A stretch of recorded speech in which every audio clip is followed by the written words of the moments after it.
Hello everyone, welcome back to this channel. In this video, I will show you the easy and clear steps on how to change download location Opera browser on Windows 10 computer. So how to change download location Opera browser on Windows 10 computer? Make sure you keep watching this video until the end. Let's get started right away. Firstly, just go to Opera browser on your computer or laptop.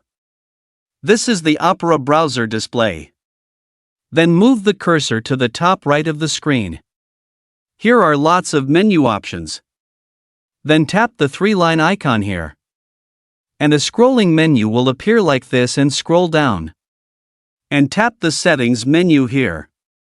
Now here you are in the settings menu. Enter the browser menu. Now here you are in the browser menu. Scroll down to find the download menu. Then tap Change on Location. And the Windows folder will appear. Next, select the folder location you want to select. And then tap Change Folder. This feature allows users to change the download location in Opera browser on Windows 10 computers so that files are saved in the desired folder.